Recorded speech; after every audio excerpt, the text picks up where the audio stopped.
In closing, let me just say that as a member of the City Council, I've heard in meeting after meeting how we do not communicate very well with you. As I mentioned earlier, as the chair of the Planning Commission, I implemented the neighborhood meeting concept for every new development in the city.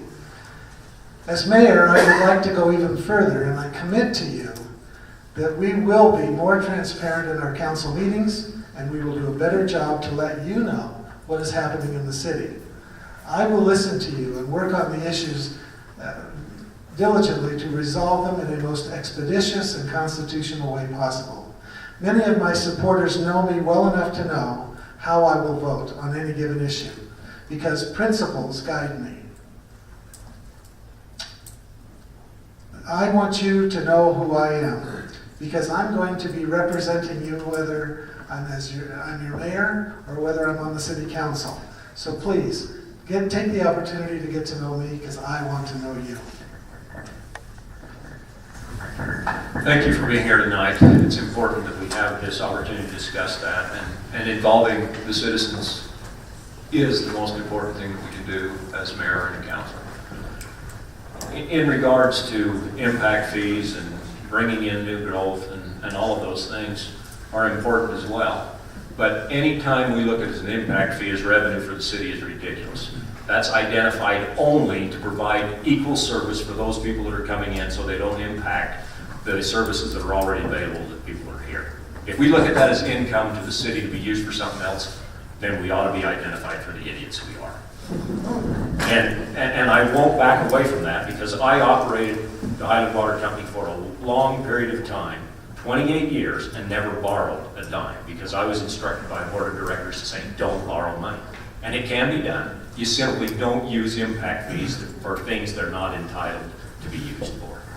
Thanks again for coming tonight.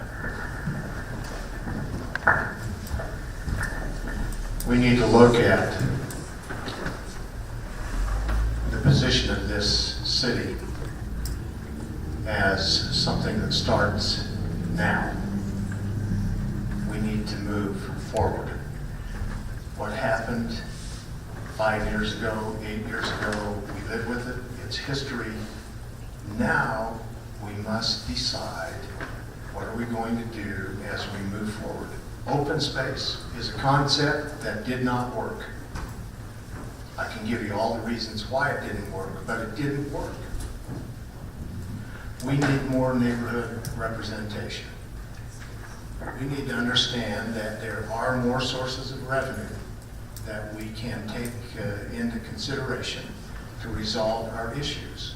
But being conservative and being dedicated to controlling the expenses all across the board is certainly important.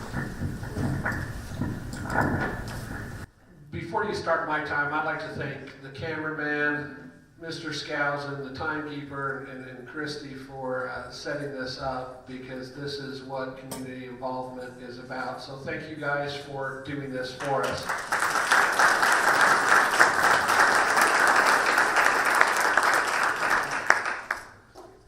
Listen, I'm an easy person to read. You can go to freedomsvoicemedia.com and look at everything I've ever done politically. Business-wise, I'm published on business consulting and fixing problems. But as a mayor, I'm not a voting member of the board. I'm your member. I'm the person that's supposed to get you information and to make sure you understand where the city of Highland is at. Detroit just went bankrupt. They warned everybody how big of a catastrophe that would be, but the citizens are stepping up. They opened parks because they're mowing them and taking care of them themselves. They're providing law enforcement services for themselves. They're doing something that government couldn't do in the city of Detroit. Our federal government is $16 trillion in debt. Utah is $25 billion in unfunded liabilities. We're in trouble, and Highland can be fiscally sound, and we can run it based on your guys' opinion and your input and your guidance. Thank you. Highland is a great place to live, not only because of the natural beauty, but because of the great people that have come to live here and bring their families. I want to help maintain that. and I believe we can through your participation, through your voice. And I would solicit that if the town does.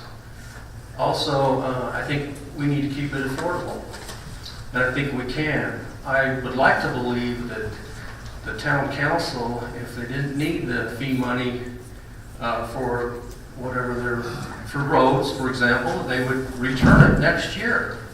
But I kind of am a little skeptical that would happen. Thank you.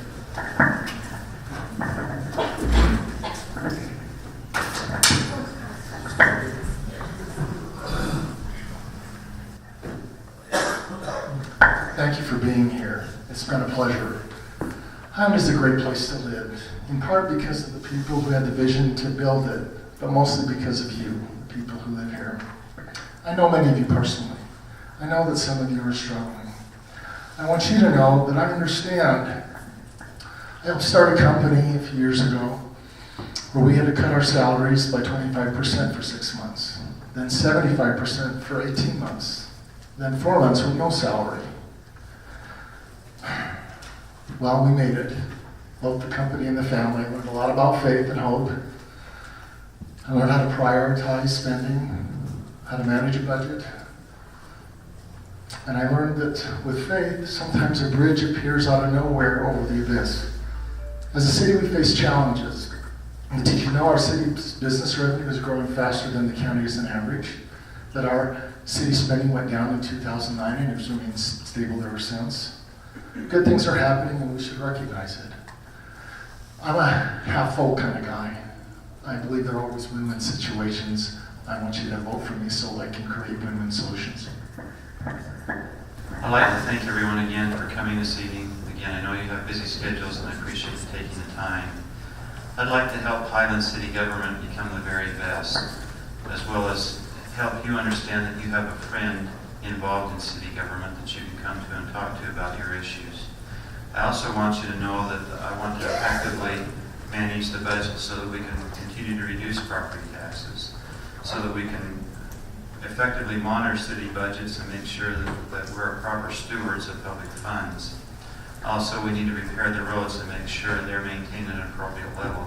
And I also want to continue to be involved in helping resolve open space issues so that we have a beautiful community in which to live. Again, thank you very much for coming, and I'm happy to stay afterwards and answer any questions that you might have. Thanks again. Hi, Chad Copier again. Sorry I wasn't able to be with you tonight, but I appreciate all of you coming out and supporting the democratic process in Highland. I'm sure you discussed several issues tonight, including businesses in Highland, road, funds, taxation, those kinds of issues. I spent several years on the Transportation Committee and understand those details in very good detail. We do need more money for roads, and I think there are ways we can find that money in the existing budget, particularly with making sure that money's spent responsibly. But absent that, the way the City Council's chosen to go about it, I agree with, because there is transparency, we know where the money's going, we have an expectation, and it can be turned off at any time once we've reached a better financial situation. Generally, people should be able to use their land how they want to use it.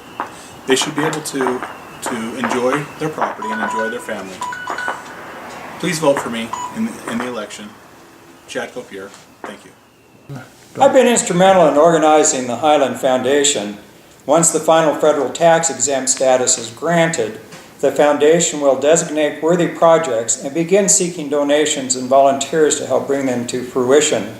The ongoing improvement in the Highland Glen Park is an example of the collaboration between public and private funding. 2 years ago, using $30,000 in appropriated funds and $13,000 in private donations, Creative City employees, as well as Boy Scouts, church groups, etc., made major improvements that now attract hundreds of people daily in the summer months. And I believe this is just the beginning. We have pressing infrastructure needs. While cutting costs helps, we need to come together and pick the best solution that will raise millions of dollars to resurface several roads in the city. Taking a head-in-the-sand approach while costs continue to escalate is not fiscally prudent nor conservative. The Founding Fathers created this great country through compromise. Let's find common ground and start working together. Thank you.